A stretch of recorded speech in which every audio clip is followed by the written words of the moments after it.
episode 77, MIC podcast, community, content. You get it all here, man. And I'm here with a well-respected human being here in the city of Pittsburgh, man. She's been at the forefront, whether you like it or not, at some of the more recent spaces in this music scene and the R&B scene, man. We have INEZ in the building. What's shaking? Per. Period. What's shaking? It's Sunday. We're happy to be here. Sunday, coming off a late shift. I ran sound last night at Kelly Strayhorn. So that's always one of my bags. Yeah. But it's a lot. How long you been doing that? I did my first, it's called being A1. I did the first A1 for them for front of house last year sometime. Mm-hmm. So they just keep calling me. They let me pick what I want to take. So usually I like to pick the for us, by us events. Yeah. Because, it's different when you're working with your people. So yeah, I did the One Hood event last night. It was real dope. But yeah, it's a learning process. Yeah, definitely. It's a learning process. I enjoy it. So hope to do more. For sure, yo. Thank you, so much for joining us. We really appreciate you, taking the time. I feel like people are gonna have a good time learning about you and kind of find out about some the earlier parts of your career and all that stuff. So, right on. just speak on where you grew up in Pittsburgh, where you from specifically. I'm from Homewood, baby. Okay, gotcha. Yeah. Homewood, born and raised. Yeah. I actually grew up in Homewood, but pretty much an East Side baby. Both sets of my grandparents lived in Wilkinsburg, so I pretty much split my time between Wilkinsburg. My auntie lived in Stanton Heights. We was always over there, so it was Homewood, Stanton Heights, Wilkinsburg. And if we wasn't there, we was on the hill. But okay. East Side shorty through and through. Homewood, born and raised. I love it. Yeah, facts. Now we definitely had a couple of people from Homewood.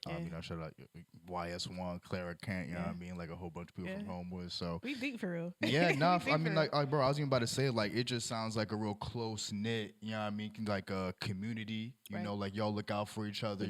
So that's definitely dope. But as a child, were you always just kind of in tune creatively, just musically with rap, hip hop? When did that love start for you? My dad is the youngest of 9 kids. Wow, okay. So I have a huge family. And in the 90s, I was everybody's little baby doll. Mm-hmm. So I would float around with my little cousins. So a pocket of my older cousins was listening to R&B. The older ones was doing ciphers and listening to Wu-Tang and you name it. It was hip hop. They were listening to it. Yeah. And then my parents, my mom's folks, my step grandfather was from Detroit. Right. Facts. He was actually engaged to Martha Reeves of the Vandellas. Yeah. So he has a whole Motown history. That's fire. So their crib was Anita Baker and Stevie and Aretha. So I got a melting pot. Mm-hmm. But both of my parents are musicians. They both sing. I grew up in the church. My dad and mom actually met in high school marching band. Wow. Okay. So I didn't have a choice. It was the notes were forced upon you. It was, you know what I mean, nurture and nature both at the same time. Right. But yeah, I had parents and older cousins who just let me, my cousins would make beats, so they had a little drum machine that they would just let me play on, and my grandparents bought us a keyboard, and at church we would when my dad would get done playing drums, I would hop on a kit and just mess around. So we always had that space to explore music, and it wasn't shunned. It was actually encouraged in my household. Yeah. Do you think that was a bit different from just the way some of your peers who may have been or that you've seen now in the creative space musically, was that different from their experience maybe in the household, just as far as being so receptive to doing music and showing that interest? I mean, yeah, too. Okay. I also feel I grew up with a a very specific, definitely. And I also had checks and balances inside of my house. Me and my brothers are very, I won't say hard on each other, but we're sarcastic. Yeah, type so, shit. If I did something corny or weak or whack, my brother would be like, yeah, that's trash.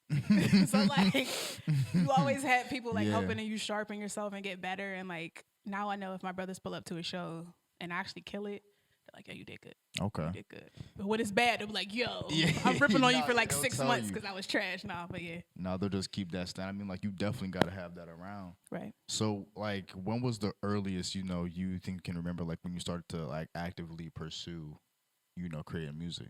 The earliest I can remember, was 3. 3. Yeah. Wow.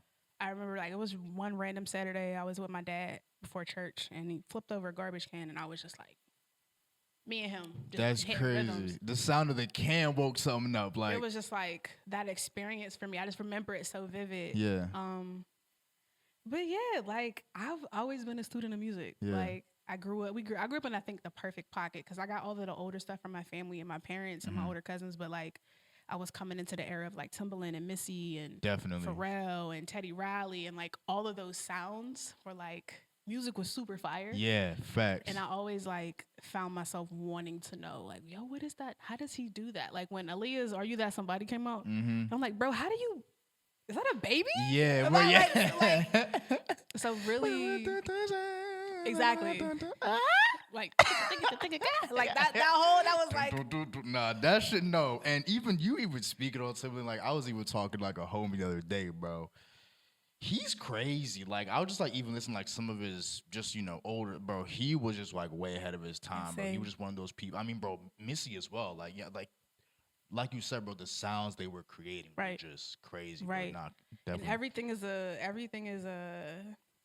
instrument. Everything is a car horn or like Tim does it a lot. He did it with crickets. You know what I'm saying? Every noise that you can think of has a rhythm that you can use or a tone that you can use. So like growing up with that pocket, I remember I was in middle school. Okay. It was like G Unit when the G Unit chains was Oh out. You know what I yeah, mean? The definitely. spinning chain. Yeah, definitely. Me and my mans was like, yo, let's start a record label. We ain't had no music equipment. We just had vibes. Yeah. But like that kind of started to get me thinking. I got you. And then technology, computer programs. By 2006, I finessed my dad into buying me FL Studio. I was like, yo, I need it for a school project. He was like, are you sure? He was like, how much is it? I was like, it's $100. $100 in 06 is kind of like a little bit. $100 in 06 might as well be a car for real. Like, yeah. So he was like, if you need it for school, so he bought it. I put it on my mom's work laptop, and I got a really cool family because I definitely am cringing at the fact that I pulled up to a family party one time and played my beat tape, and it was not Flame, but they were supportive. So yeah, right. But yeah, that was like y'all gonna get these beats at the reunion. I don't want to hear nothing about nothing. Yeah. Just beats. I had a couple Flame ones. I go back and be like, oh, I could have did something with that. But no, so I was like, 13, 14. That's crazy. That's when I really started getting into production, and we did beat battles in high school. I washed some people a couple times. They still feel that heat. So yeah, man, and then too, like just taking that timeline down. When I graduated high school, I went to Pitt and CCAC dual enrolled. Yeah. Dual enrolled. That's crazy. Yeah. So you do pretty much you take some classes at CCAC and some at Pitt. Facts, right? Then, like after a year, you can just go straight to Pitt. Copy. Okay. That never materialized. Yeah. I was at Pitt and CCAC for quite a while. Yeah, right. But no, like that whole thing was like really cool because it was Shadow Lounge. I don't know if you heard about that. Bro, people have meant. I mean, it sucks that it's not around anymore. And like I never got to because again, like I'm coming up on not coming up. I've been here for 2 years, coming up on 3.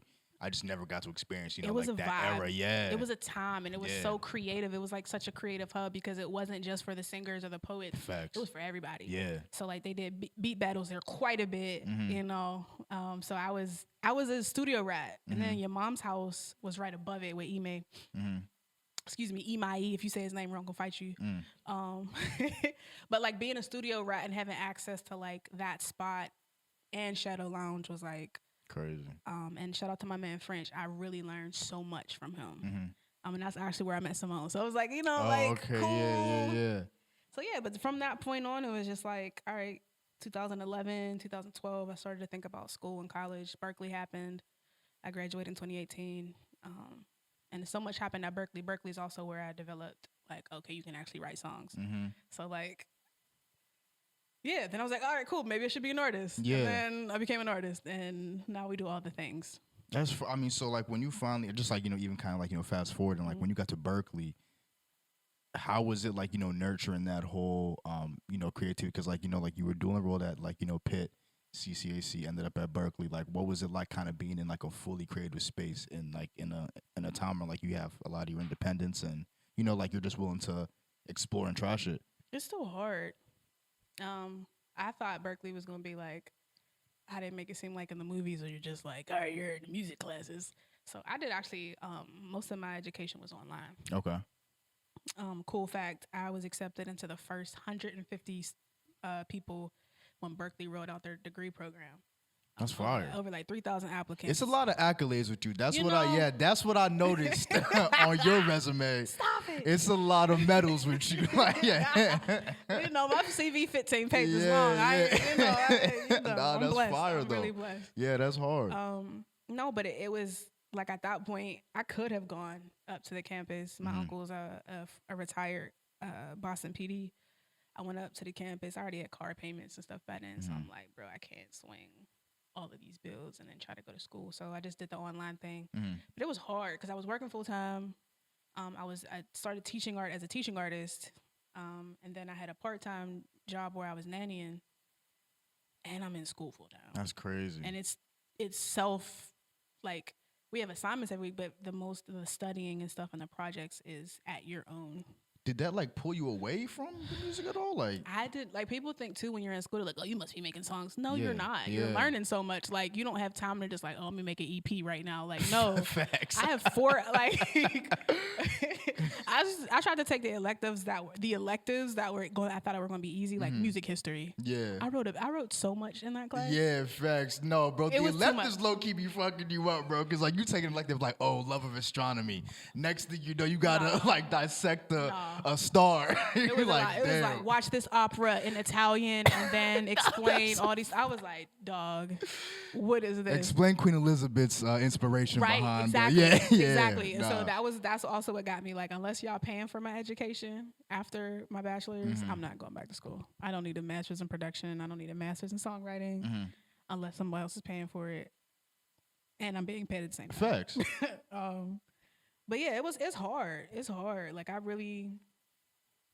And then my last semester at Berkeley, I was all of those things, plus I was interning at a studio.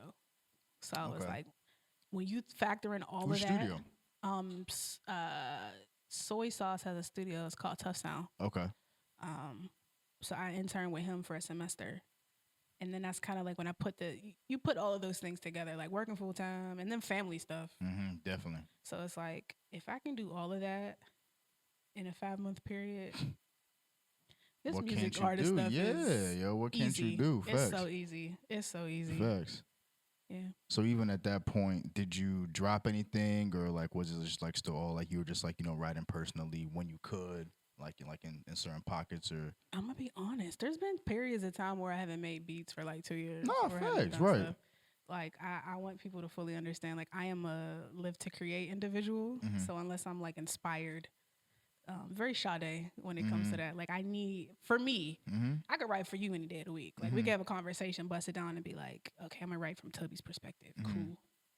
But when it pertains to me and myself, I have to be in a certain headspace. definitely.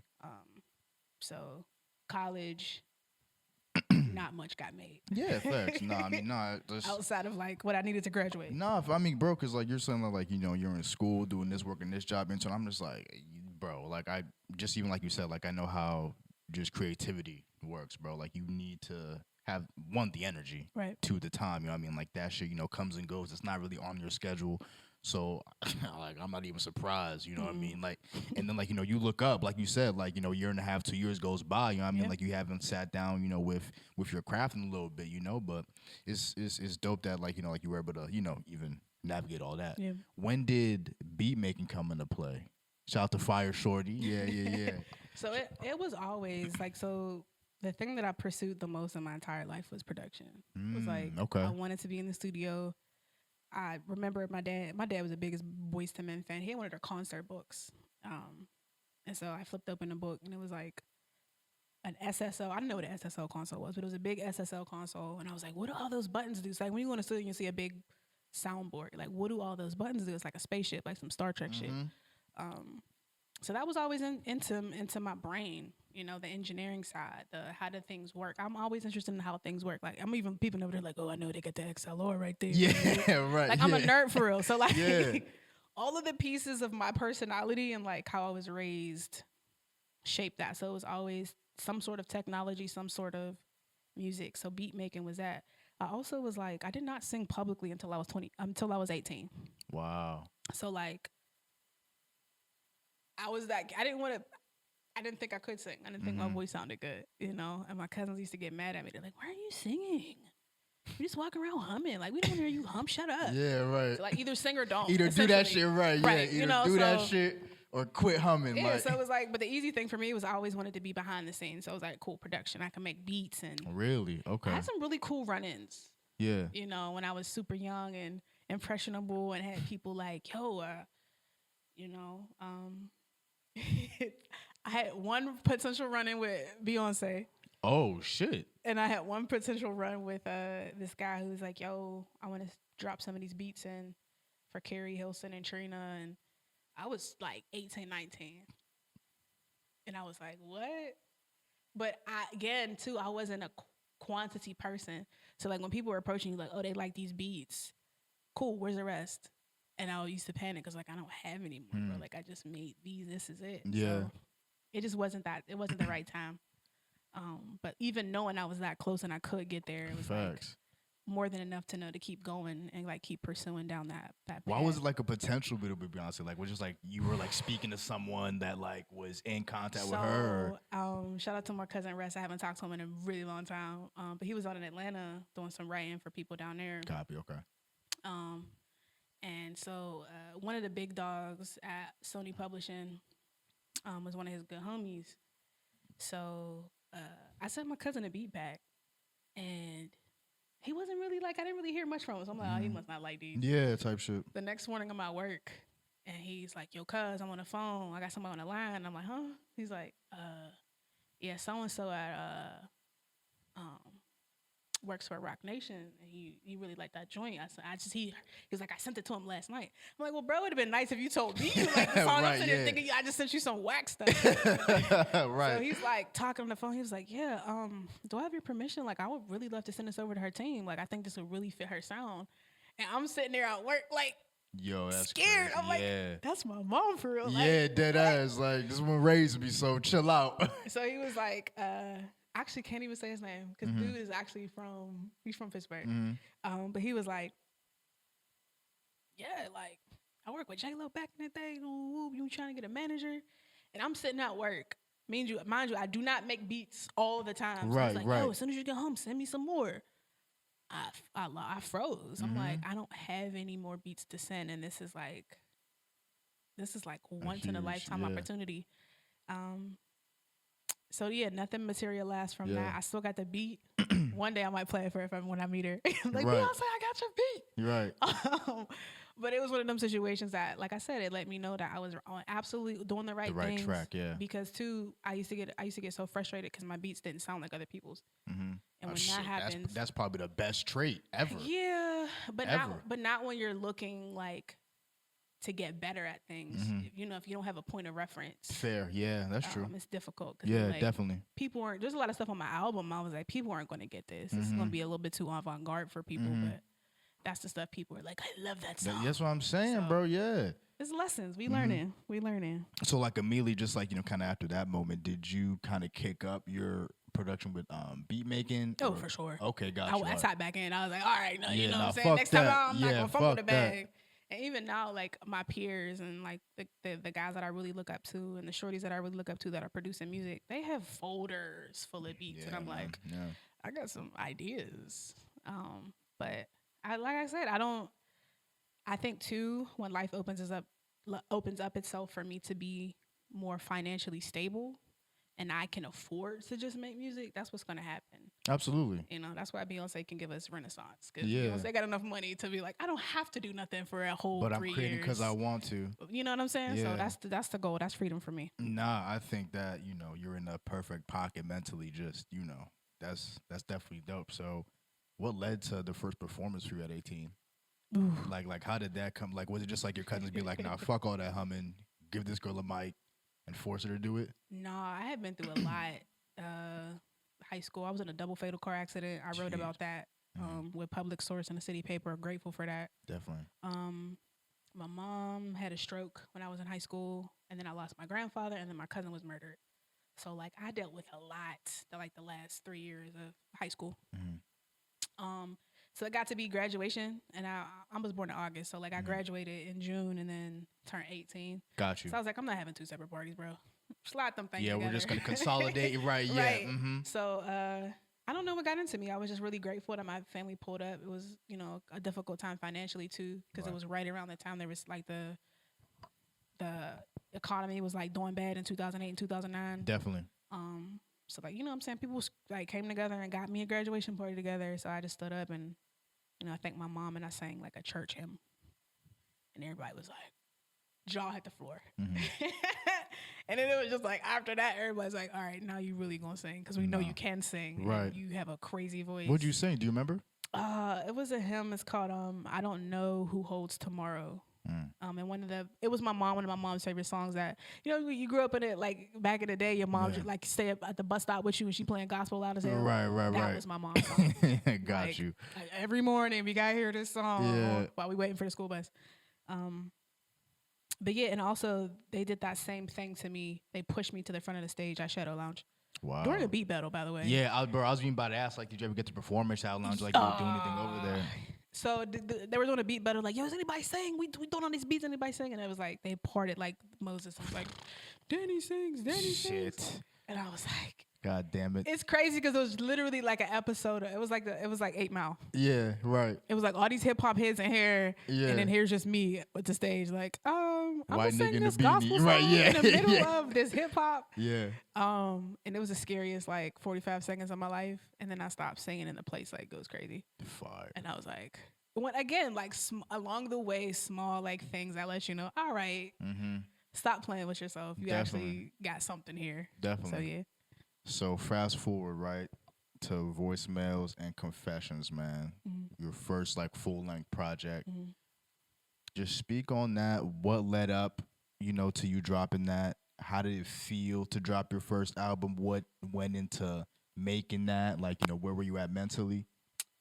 Oh yeah, Voicemails and Conversations was I made the song folder for it, like a folder on my Mac, 2017, I think. I got $10,000 from the Heinz Endowments. I wrote that grant. I be writing grants, y'all, and I be getting You this wrote money. the grant? I wrote the grant. Yeah. Like, oh yeah, okay, how? Like, what the fuck? That's crazy. I'm not gonna tell y'all the number of money that I've gotten from grants. Yeah, I write all the grants, Black November grants. I wrote. Like, I be really out here blessed. That's ill, yo. Very blessed. INEZ out here writing grants. I don't know, man. I Blessed gotta to get step funded. my shit up. Yeah, I just gotta go home and do some push-ups. I don't know. Get something under my belt. That's crazy. Like, no, so yeah, I think they had just started to roll out advancing Black arts in Pittsburgh. Okay. And I was like, y'all want to talk about Black women and how we love and like my journey from like 16 to that point. And I gave them my references, like, yo, I want to make something like Miss Education-y, a little lemonade, yeah. And I got funded. Yeah. And I got funded, but I also was like in school. So I think now they're like, they want you to be out of college, but I was in college. Wow. And I asked for an extension because again, I'm gonna live to create. But I knew the original idea was for me to sit down with my exes. Whoa. Oh, you're a bold one. Yeah. And we're sitting here with a bold one. Stop. But they said yes. Oh, shit. All of them said yes. They're like, I'm not. No, you must have been an ill girlfriend. That's all that means. Like, just, I say, I do what I can. Yeah. But no, the funny part was like everybody said yes, but then no one like sat down with me. Yeah. And so I was like, well, cool. I'm going to just push them away and I'm going to make everything from my perspective. Okay. And still use the voicemails and still use these conversations that I'm having because it's still my real life, Mm-hmm. but without their perspective. Gotcha. So like they agreed to it, but like they just like never. It just like some of them never showed folded up. because of like the one was like in a relationship, and I was like, oh, I don't want him no more, shorty, but like I'm gonna respect y'all's situation. Fair enough, right? And it's not that deep. Yeah, so right. I don't need to cause no family I'm making problem. an album. That's really Right. Yeah. Like chill out. Like do not want this man back. Yeah, right. Yeah. But nah, I'm not gonna lie. I was a little squall. I was like, That's how it be as an artist, cause like you like just cause I just want the art. Yeah, I just want the art. I like promise I'm you. not attached to him no more. Like have him, keep him. Like I'm just trying to make some shake over Right. here, you know. Right. But yeah. So it was like I started by just making little beats and like holding. I'm gonna be honest. The intro track has a part of a voicemail that is from 2007. Yeah. That I kept that long. Mm-hmm.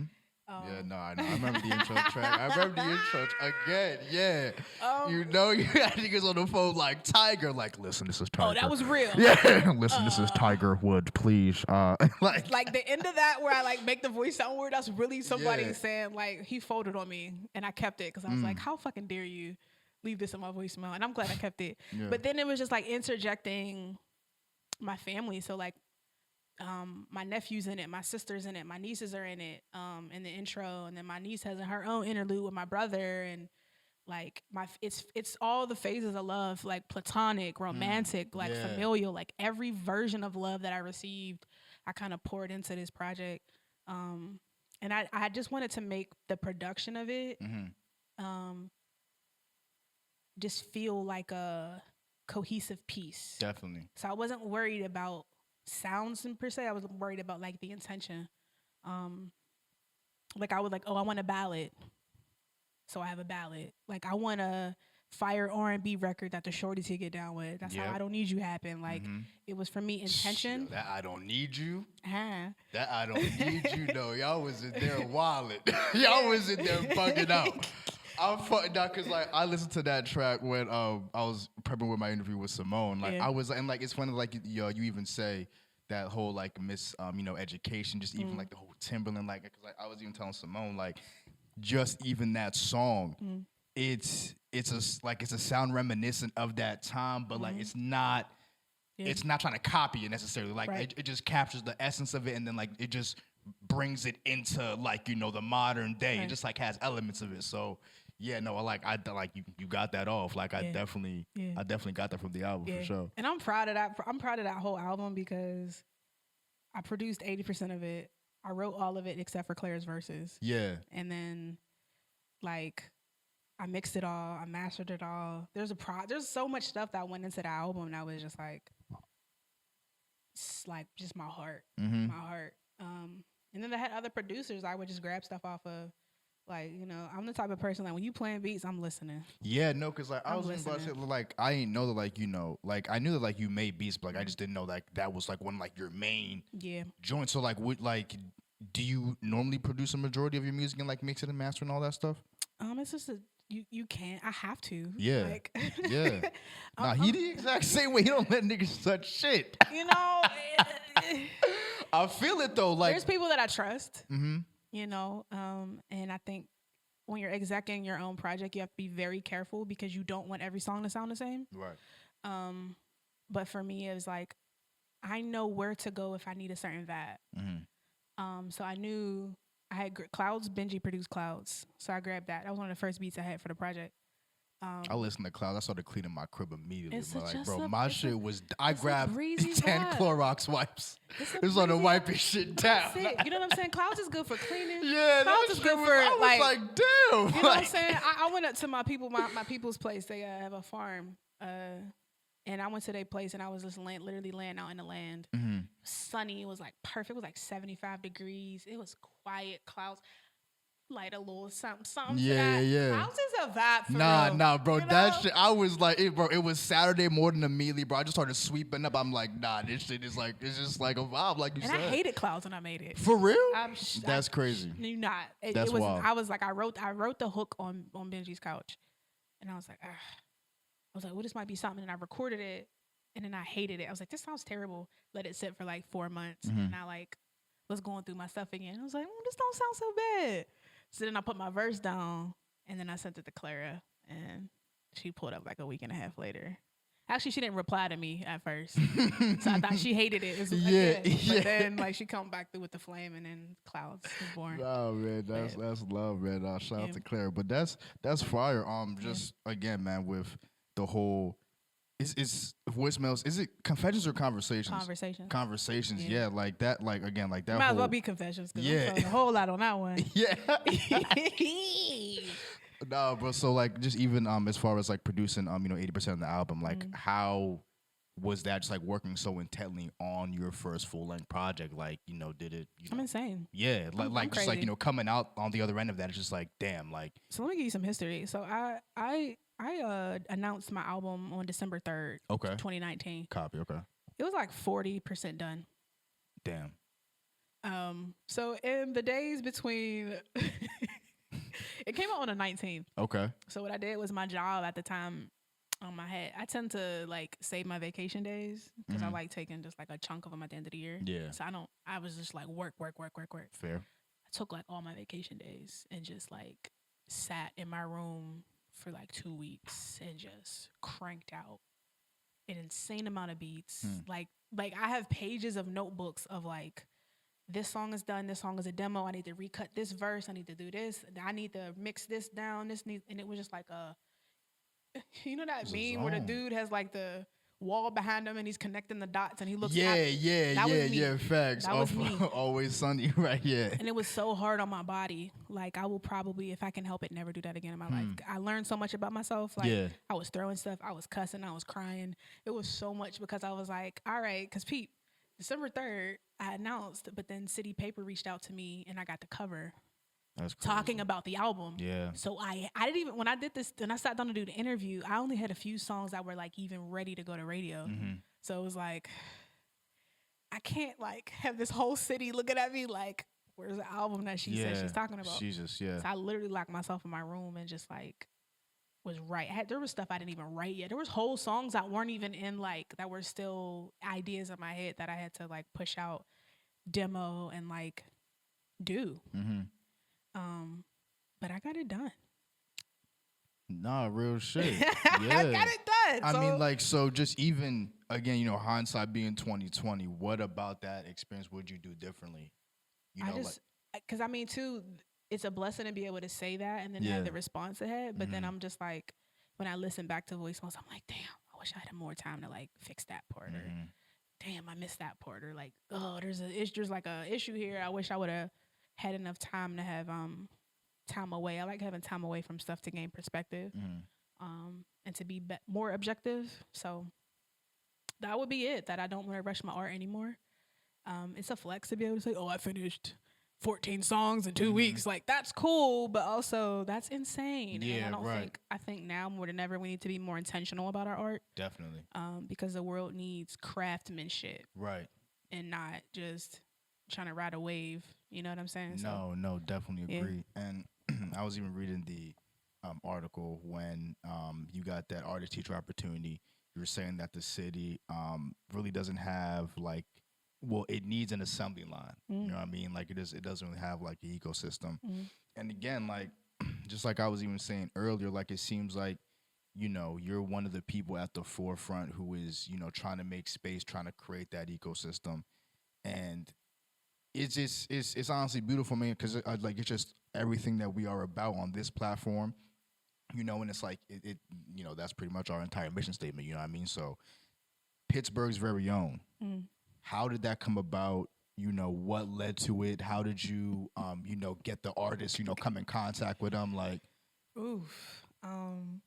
Pittsburgh Very Young was cool because shout out to my homegirl, Erica Kellerman.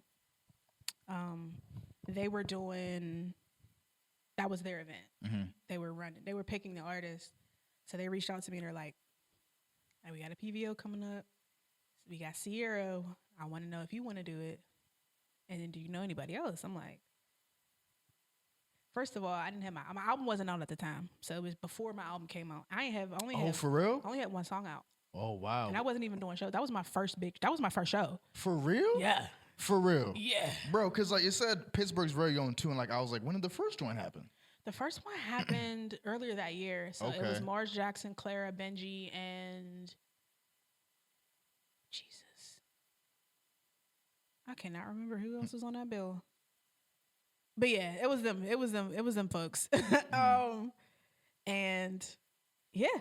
So the second one was, we were literally the second PVO. That's crazy. But yeah, I was like, all right, cool. And I'm just like, all right, I know where to go. Like if I'm building a bill, Mm-hmm. I'm gonna get the strongest people. So I was like, Were you like spearheading it, or like were you working closely with the people that were? no, I really didn't even know Erica all like that. Okay. They were just like, yo, I think you're dope. I've been watching, you've been singing, and people have been like talking so highly of you. Mm-hmm. I want to get you on this bill. Uh, so I was like, man, if I'm gonna be on this bill, I gotta pull my homegirl in. So I was like, look at Simone. And Simone, she had layers out, but Yeah. I don't know that she was performing a whole lot that time. Okay. But I was like, I tell people all the time, like, if I'm telling you somebody to book somebody, book them. Because I'm telling you, they're Nah, going to be facts. crazy. So, yeah, we hopped on the bill. And then they pulled Layla in. And it was a really beautiful experience. Not going to lie. Clara was with us, helping us promote, too, even though she wasn't on the bill. Mm-hmm. We did some articles. We were on the South Side doing promos. Yeah, it was a really yeah. cool time. You know Yeah, what I mean? right, Like I look right. back on it, I'm like, That's damn, that like shit we is really dope. had something Yeah, cool. nah, I mean, but like just even looking back to like as far as your career, those are gonna be some of the most fun days. Like, you know what I mean, just moments like that. But it was still business. You Definitely. know what I mean? So like for me, I'm like, all right, cool. I don't have an album out, but this is the biggest stage. This is the first stage I'm gonna be on. This is the biggest Wow. stage. So I looked at it like this way, like I want to sell the most tickets out of everybody. Mm-hmm. And I did. You go. And so like for me, it was like, cool. I want to leave an impression that people will never forget. Mm-hmm. That night, if you was in that room and you saw what I did on that stage, I did my business. And from that, I say you never know who's in the room. From that opportunity alone, that's when the floodgates open. Even people who work there, like engineers, is like seeing me on this gig and was like recommending me to other people for stuff. It was just such an amazing like experience. But it's all business. You have to be intentional about performing. That's why now I'm like, I don't need to be everywhere. Mm-hmm. By the grace of God, I don't have to be, but just the right places. Right places at the right time, and not trying to like, no matter where you are, overexert yourself, because you don't have to do 5 gigs a week to be successful. I think that's a common misconception, and I don't want to burn out before I reach my goal. I want to be the biggest independent artist. You think you see that more in like the R&B community more than anything? Because like just like from people I've talked to, yeah, like people be having 85 gigs in a week. It's just like, damn, like. For me, in my life, it's not it. Yeah. I'm never going to come down on how other people get their bread and get their money. Yeah, but definitely. I think for me, I would rather have time in between. So like every time you see me, I got better. Every time you see me, I'm doing something different. And then too, like, people get fatigued of seeing you. So if I'm doing a show every week, they're like, oh, here we go again. Mm-hmm. You know what I mean? Like I want to be like, I want you. It's to a pleasure miss me. every time, right? right? I want you to be like, damn, I missed on the last one. I don't want to miss this one. Let me get my tickets. And I think me approaching it that way also gives me time to get stuff together. Definitely. Yeah, no, facts. And we're slowly adding pieces on, especially with my live show. Like, next thing I know, I'm going to have my background vocalist like I want to in a horn section. And we won't keep adding, but it takes time to, like, refine things and get processes in place to make things better. Like, I'm not interested in just pulling up to a show and just doing whatever. Like, I want it to be an experience when you see me. Mm-hmm. So that's my focal point. That's how I approach it. But I suggest to people to not be too accessible in Pittsburgh, because you can get stuck here real quick. My goal is to keep this a home base, especially with Black November, to keep allowing the assembly line. But I feel like at some point, some of us need to grow. We got to leave. Definitely. We have to do the tri-state thing. We have to test the waters in other cities. But also, I'm gonna be honest with you, like from the musicianship side, we need to get embarrassed a little bit more, because people are so comfortable in Pittsburgh because it's Pittsburgh. Like I go to Cleveland and I'm like, I'm hearing the best singers I've ever heard in my life. Like that make me want to go back to my vocal coach and be like, listen, ma'am, work me like Rocky. Like I'm trying to get better. And I think the more, and it's not comparing, but it's just like sharpening yourself. I don't think that, I don't see that hunger to want to really be better. It's like maybe like the high school prospect who's nice in his hood, you know what I mean? Right. Like he's known as the best player in his, crib. He go to a D1 school. Now it's players from all over the country that are coming to this school. Right. You know what I mean? And like you're amongst them, not just, like the bubble from your hometown, you know what I mean? So, and it's not to make anybody insecure or feel like, like their gifts aren't good enough, but it's literally to be like, we need to be good stewards of the craft. And right now I feel like people are very cool with doing the bare minimum, or just having an unrealistic expectation of what it really takes to get to the next level. And Yeah, I'm ready now. I'm like, I don't think you're ready. Yeah. And when you say that to people, they take it very personally. But I'm just like, even me, I'm not where I know I can be. But like, look what you've done though. Right. You know what I mean? So like, even for you to even have that awareness of it all, like it's just like, like it speaks volumes. Right, because I think for me, I look at Beyonce. I'm like, I'm probably not gonna be out here doing no choreography all like that. But Yeah, like, right. vocals and performance and experiences and intention, and like Jasmine Sullivan and even Ari Lennox, like a lot of these people have really beautiful and have crazy amazing live shows, whether or not they're dancing. Yeah. But it's like they're good stewards of their craft, right. and they work. And I feel like I want to bring that back. Like we talk about too. Me and Clara talk about all the time, like, yeah, we should do some like Showtime at the Apollo shit here. Cause I think people, but we were just talking about some shit like that, like literally. Get so like complacent, and people have this thing. It's called Pittsburgh Nice. Pittsburgh Nice. Pittsburgh Nice. Okay. Pittsburgh Good. Yeah. It's like That's interesting. I never heard that. Somebody, okay. and that's like I said, I'm never gonna turn nobody down. Yeah. It's like, how did I do? Oh, you did great. You ain't getting on my bill. Yeah. and the beautiful thing that I love about Simone, like I'll do a show and Simone will be there, right? Yeah. So she'll be like, yo, you killed that shit. Yeah. And then we'll talk about the good stuff, but then I'll be like, all right, cool. What can I improve? And she's like, oh, when you did this here and you did that there, and I'm like, cool, bet. It's in my bank, and vice versa. That's real shit, you know what though. I mean? People that you can like really. Because you respect each other's craft, right, you can also be just as honest about like how do you improve, and not just me. Like, what do my band need to do to get better? What lighting do we need to do? We need to change something. Like, how did my outfit look? You know what I'm saying? Was like, how was the audience? You know what I'm saying? So, I think the more we really start leaning into each other to sharpen each other and stop just like, you did great. Like, I feel like we'll get better in totality. Yeah, I'm all about quality. Yeah. I'm all about quality. Steel's gonna sharpen steel. And also bigging up the people that are putting in the work. Like. Yeah, you see it. You see it though. No, like, not me. I mean, no, I'm here. You, but like, though. No, but you though. Like, no, we gotta respect it though. I mean, specifically, like, especially me. Like, I give honor to where honor is due. I don't care how old you are, how young you are. Like, I love the fact that there's people that I respect, like Anita Levels and Anquanique, who are older than me, in their 30s, in their 40s, who are smashing. Who I go to when I'm like, I need to go watch her because she's gonna give me a class on how to be a vocalist. You know what I'm saying? Like watching their stage performances.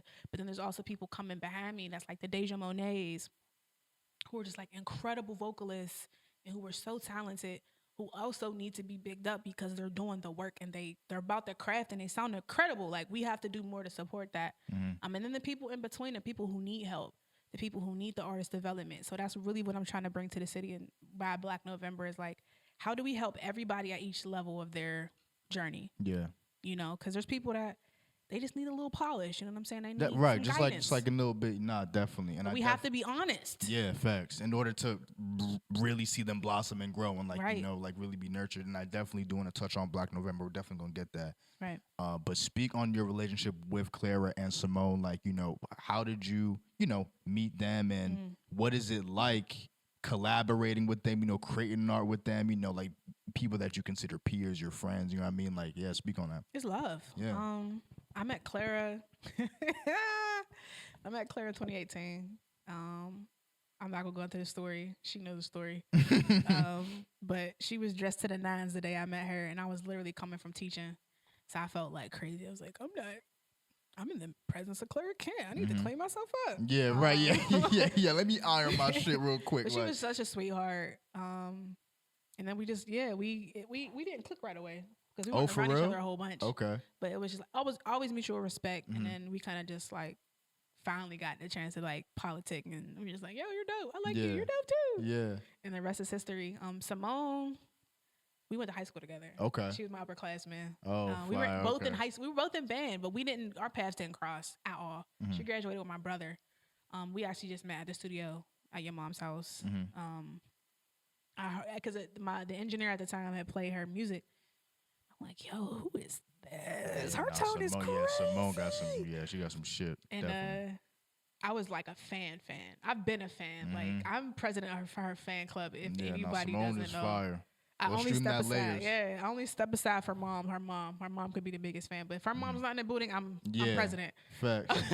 But yeah, like it's incredible working with both of them. Just a little quick rundown of how I Don't Need You came about. Yeah. I was going through some things with some men in my life, and I say men plural because it Ain't wasn't that how it fucking go? Which is why people don't want to talk to me now because they're like, if I piss Danny off, I'm being a song. You about to become an album, right? You know what I'm saying? So leave me alone if you don't want to become a single. Like, I'm a Leo. I'm a fire sign. That's why I'm the fire shorty. Like I'm very spicy. Like it does not. When I'm pissed off, I'm pissed off. Yeah. And then I think that makes the best music. But I was going through some stuff, and I just made the hook. I had the beat. I had the beat for a while, but I found I wanted a specific bounce with it, like that. The way that swings, the way that sits. I wanted that. Did the hook. I played it for DJ Femi. She's like, yo, that shit's hard. Yeah. Shout out to Femi. That's ill, right. Put my verse down, and then I was like, Simone, just pull up. So I sent her like a mumble track of how I wanted the second verse to go. It wasn't even written yet. I wrote it like right before she came. She puts her verse down, and you know that first run she does pissed me off. Cause I was recording it. I'm sitting there like she's behind me, and you know what I'm saying, I'm playing my engineer bag, and she just goes, and I'm like, how you gonna eat me up on my own song? Yeah, like now you can't, like you low key out the session the right at this first point. line of this woman, and she's just like, what? Yeah, and I'm like excited because I'm like, this is about to be right. played. So we do all that. We were trying to do the bridge in that same section, but it just ended up happening. So instead, she recorded the background vocals for the bridge. And one thing about Simone, when she's recorded, her muscle memory as far as like singing the notes, she's spot on. Sure, don't take her long. She's stacking. She leaves. I put the bridge down like that next morning, send it to her. She's like, yo, this is crazy. I'm like, I know. You feeling what I'm feeling? yeah. And so then Clara put a verse down. Yeah. And while I was recording it, I wasn't really feeling it. I'm like, this ain't giving me what I want. Cause she's going through some shit too, and I'm just like, we're both just mad, you know. Yeah. We're mad as hell. We just mad. It's just two angry people trying to make music right now. We mad. So the beautiful thing about our relationship is we respect each other as musicians. Definitely. So like, Clara's a writer. She's gonna give you what you want. So she's like, cool, I'm gonna write a couple more verses. Cause she felt the same thing. She was like, I don't think it's really it. She wrote 3 verses, didn't listen to the beat at all. She literally wrote the verses like watching anime or some shit. Sends me one of the verses she cuts. I get like 10 seconds into the verse and I'm like, this is it. I didn't even need to listen to the rest of it because the first 10 seconds was fire to me. Right. Like, there was money, niggas lying every day. Like, I was like, oh, this shit's hard. So, like, she puts her verse down. The rest is history. Yeah. Like, so the process is like, we just give each other, like, I know, especially as an executive producer in my own project, I know what everyone's strengths are. And it's to always play to their strengths, but also to make the thing fire, you know? So working with them too is always good. It's always a fun vibe in the studio. Lots of laughs, lots of jokes, but we get the work done. Yeah. You know, and it's always about, like I said, the art. Definitely. At the end of the day and at the beginning of the day. But we care about each other as people. So that helps when it's not just about like, I'm trying to get a verse from you. Yeah, all right, bro. No, and like I was even about to say, like, what's your criteria of like collaborating with people? Because like I know as just like an artist in general, I mean, just even furthermore as a producer, like your EP and your own shit, like, I mean, you're just naturally picky about who you're even willing to, you know what I mean, people work get with. Mad about that too. Yeah. Like, you trying to no, I'm not trying to do a song with you, and it's no disrespect. No, but, I don't. There's no want there. But I think it is like Benji is the only, well, not the only one. I do have another feature before him, but Benji was like my last. Because I did not want to be a hook singer for rappers. Yeah. That was my thing. No, I mean, but like that's like real though. But I stepped it because I grew up in a generation where the first lady mentality was it. You just sing the hook and you're the pretty person. And I was like, first lady mentality they call it. Yeah. Okay. I wasn't I the never first heard that lady before. of Yeah. Murder Inc. The first lady of G Unit. Like real I wasn't. Shit though. Right. I wasn't going to feed into that shit. Yeah. So I was like, no. And if I do feature on your hook, I'm writing it because I want my publishing. Or it has to just make sense. Things have to make sense in terms of, and I think now, like all the growth that I've done since 2018 to now, it's more like we've seen the movements. I want to work with people that I believe are of integrity and have like if I put you on a song with me like that I really care about, I'm gonna have to worry about you harming people or stealing from people, no matter who you are, male, female, whatever. Right. I'm just really into because my shit's spiritual to me. You know what I mean? I want the right energy on my music. So yeah, because most people was thinking like, oh, if I just pay you or you pay me, and I'm like, that don't really move me. Even people who are like famous, if certain rappers approach me, I'd be like, nah, it's not a good fit. Yeah. But I people get upset about that. Nah, like I was even about to say, like, I mean, obviously you don't gotta name no names stuff like that. Like what are some of the reactions you get like when you just say, nah, like I don't think our shit like aligns, like. I mean, I tell people all the time, especially rappers that approach me, I'm like, the bars gotta be there, bro. Yeah. The bars aren't there. Why would I? What am I doing on a song that I don't like? I want to enjoy the music. I think that's what makes the best collaborations. It's not just because I think too in the industry why we're so bored right now is they're just putting people that are hot all on the same song, and it's not like there's no connection. It's not organic. It's like they just met that day. They dapped up. They're labeled, probably arranged. Like the whole meeting. You know what I mean? It's like, all right, like y'all do your thing. Right. You can tell. You can tell the difference between when Jid and Smino get on the track. Right. Versus when they're just slapping like a little bit. Jid and Dua Lipa. Right. Yeah. Exactly. Yeah. Shout out to Dua Lipa. Yeah. And shout out to Dua Lipa, definitely, man. But nah, that shit is real. That shit is real. It has to make sense. I want it to make sense. I also say like I have a song with Buffalo Rose. It's a folk song. It's country as hell. You know what I mean? But I respect them as artists, and the collaboration made sense.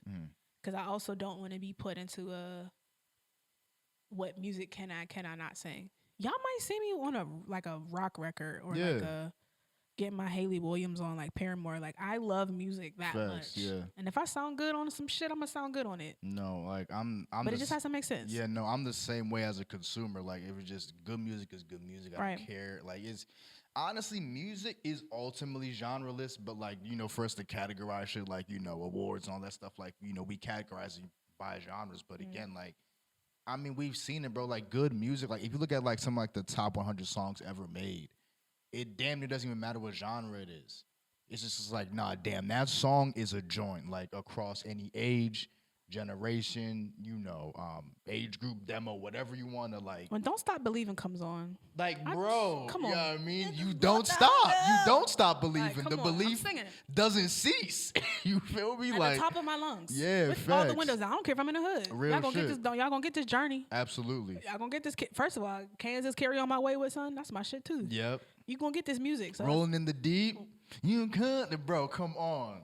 Come on, bro. That was the vibe when it came on. I'm not gonna lie. Adele killed the game with that shit. Oh, what? She lit the industry on fire with that. Bro, if you go back to Chasing Pavements. Oh, okay. She got that shit off. I'm like, nah, shout out to that. Adele was out here fucking shit up early. For sure. But no, so I mean, you touched on it earlier for sure, but speak on Black November.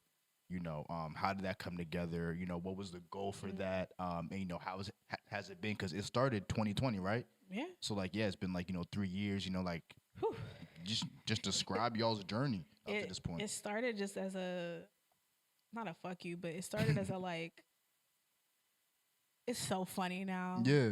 That's why y'all gotta just be patient enough to understand that shit changes. Yeah. So when I came into the scene, it was like rappers, and like R&B a little bit. And I'm gonna be honest, there was an event that pissed me off. It was like 10 rappers, and then it was like Clara and Sierra Sellers. Wow. And they got like, for me, it was weird because it was like you're slapping them on the bill to just say that you have women involved. But then like you watch the sets and it just doesn't make sense for them to be on the bill. But also like if you're gonna have them featured, have them featured. Don't make it seem like, oh, they're just here as an afterthought. Right. So seeing how kind of like how people are treating the singers and the vocalists, and not even just the women, but the men too, like they don't exist at all. Mm-hmm. It was like, yo, let's create some space of ourselves. And it was like, we are really on some guerrilla shit because it's never on no, like, we're going to plan and, like, no, we're just like, we're going to do this shit. We're coming in here and bugging out. So like, we sat down and we're just like, look, we're going to hit up everybody. So we got all these people. We got all the artists we featured. I was like, look, these are the house rules. If you out here harming people, stealing people, raping people, doing all this wild shit, you cannot be a part. We won't promote your music. Get the fuck out of here. Yeah, at the beginning. Please stand to the left like, if you harmed, really, stolen. Like we've had house rules for this shit. Yeah, and we're just like, other than that, like, we want to uplift y'all. We want to put y'all music out there. That's Do you beautiful. trust us?